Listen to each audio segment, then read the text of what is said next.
develop, and they do use Twitter very much, as do police forces all around the country. I mean, if I'm travelling to an away game, I can guarantee you that a police force down in Berkshire, wherever, will be tweeting about, match day parking and safe, where to go for a drink that's safe for away fans, all these sorts of things. So they're using it to engage with the public, which I think is only right, because that is how so many people get their information nowadays. I don't want to say that newspapers and printed media are dying out, but it is all everything's going online, isn't it? It's very digital. That's what we do. Yeah. That's what we have to do, because everybody these days is a journalist. If somebody if somebody sees for example, a car crash, maybe somebody snapped it on the phone and it's on Facebook before you can blink. And it's our job, really, as journalists, to try and get the facts out there, because not everybody, even though everybody thinks they're a journalist, not everybody puts the correct information out there. There's a lot of opinion goes on these Facebook sites, a lot of conjecture, a lot of inaccuracy, and it's down to journalists like ourselves, I would say, to try and piece through that and get the official information out there. But we could talk about this forever. I had an email, David, and it says, "Hi Greg, I'm closely following David's challenge. Could you ask him what time he'll be at Lancaster? I'll pop around and wave him off," says Wendy in Morecambe. Thank you for listening to the show, Wendy. Appreciate your support. Do you know what time he'll be at Lancaster? I'll consult the secret route. Lancaster, we're passing through Lancaster a couple of times. We'll be in Lancaster at 10:25. But we won't be getting off at that point. We'll be just passing through. We'll be back on 12:33 at Lancaster. 13:44 is the time to come and say hello. We'll be getting off the train from Heysham Port and then getting on a train to Preston at 13:56. So you've got between 13:44 and 13:56 to say hello at Lancaster. Thanks for getting in touch, Wendy, and do come and say hello. I'll be wearing a T-shirt with the Lancashire Challenge on. You won't be able to miss me. Excellent. I'm going to get you on the show more often. We've had more response with you being on than anybody. Anyway, trains. People love trains. People love trains. Let's play a positive song. Bit of Wonder Stuff. Great band from the 90s. Full of life. Happy now. This is positive.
Tuesday nights, The Resident, where life really is local.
Perfect. We have a Lightning Seeds before that, Full of Life, Happy Now by the Wonder Stuff.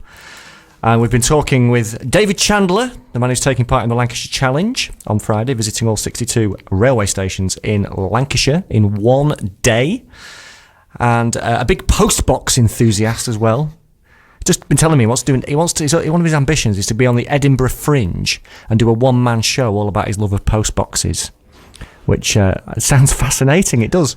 And also, did you know, very close, explain what you were telling me about the uniqueness, the historical nature of the postbox just round the corner on Scotforth Road, just down the road. Oh, giving away our location again. We'll have groupies outside. Yeah, we've got, just on Scotforth Road there, we've got an Edward VIII box, which is quite a special one because obviously Edward VIII wasn't king for very long. I think it was about 10 months before the abdication crisis. So there weren't that many boxes created during his brief reign.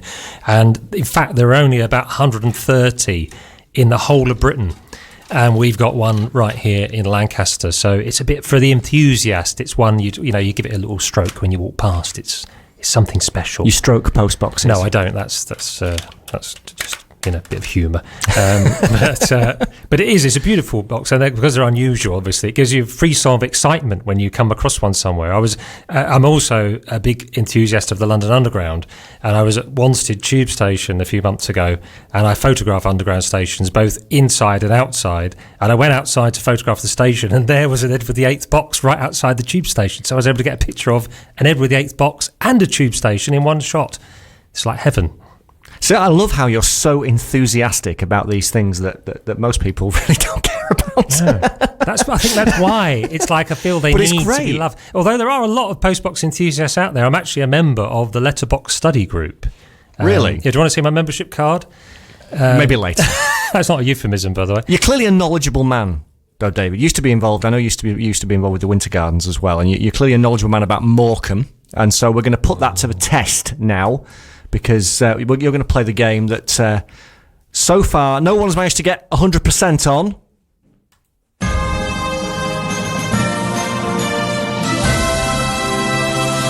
Master Shrimp. Big thanks to my voiceover man, Owen. He's going to university on Sunday. I'm going to miss you, son. Oh, dear. Who's going to do me voiceovers? I'll have to get him to do them from where he's going. Anyway, David, Master Shrimp, basically what happens is we ask you 5 questions about the Morecambe area. See how many you can get right. Last week, Trevor Cook, DJ to the Stars, got 4, although he did get a bonus point when perhaps I was being a bit kind. Eleanor and Lauren from Deco Publique got 4 out of 5, but it was 2 of them. So if you get 4, and with no bonus points, on your own, you will go top of the league table. But I've made them hard because you're a clever guy. What did Steve Middlesbrough get? He got 3, and I give him help. Yeah. And Darren Clifford only got 2.5. Okay. So he's bottom, Darren Clifford, county councillor. Anyway, here's the questions. Question number 1. What was the name of the cinema, which is now the old Crystal Teas building? The Crystal Teas building. It was the Palladium. Correct. How many roses are there on the town crest? 3. No, there's 2. Oh, 2. What is the name of the road that connects York Bridge and Bear Lane Railway Station? York Bridge and Bear Lane Railway Station, that would be South Road. Correct. Now, this is a tough one, and I've only put this one in because I think you're the only person in the world who might get it. Can you name the 2 main architects who designed the Winter Gardens? Yes, they were Mangnall and Littlewood. Correct! And a multiple choice question. If you get this right, you'll go top. When Victoria Wood lived in Morecambe, did she live on Lord Street, Oxford Street, or Poulton Road? Oh, now. It's just off Lord Street, isn't it? So I don't think it's Lord Street. Or is it? Have to hurry you. I think it was a road just off Lord Street. I'll go with Lord Street because I know it was around that area. Oxford. Oh, I could see your first answer. I have to take your first answer. It was Oxford Street, and you would have gone top, but it was actually, yes, you said Lord Street, and then you changed because you saw my face, basically. Yeah. I've got no poker face whatsoever. 3 out of 5, David. Not bad, though. And you got the really tough one, the Winter Gardens question, which was really good. So you did very, very well there. I brought a quiz along, actually. I didn't know if we'd have time to do it, but this is a local railway themed quiz.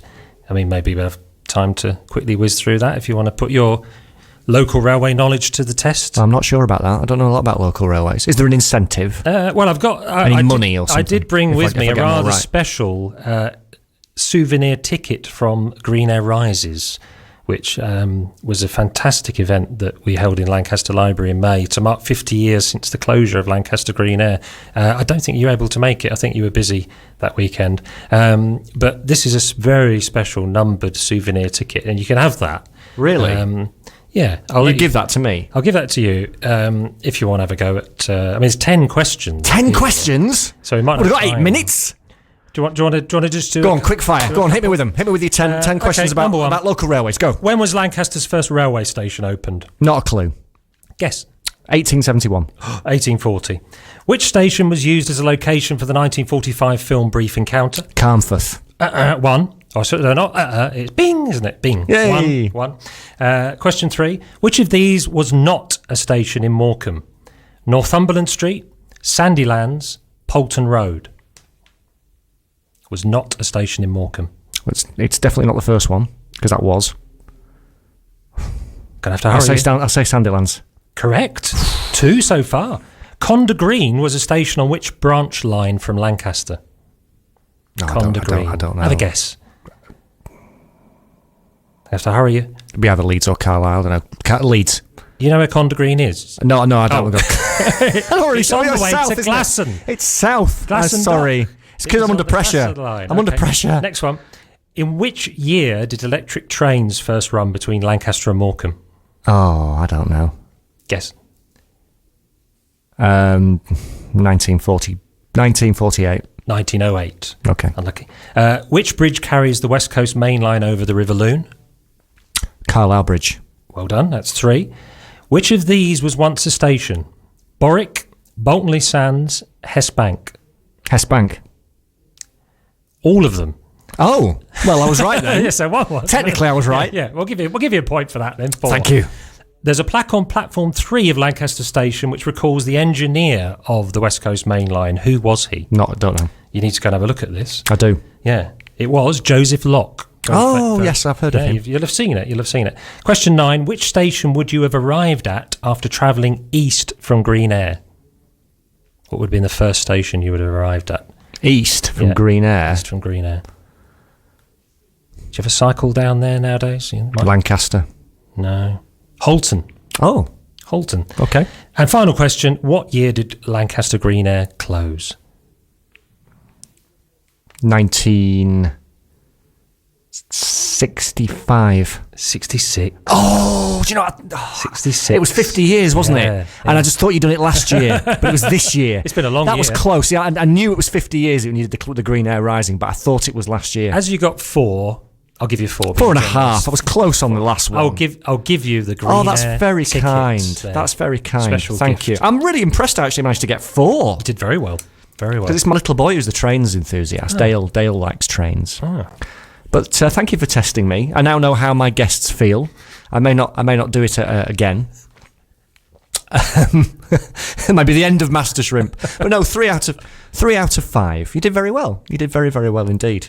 And do you want to plug how people can help you raise money for St John's Hospice when you do the Lancashire Challenge?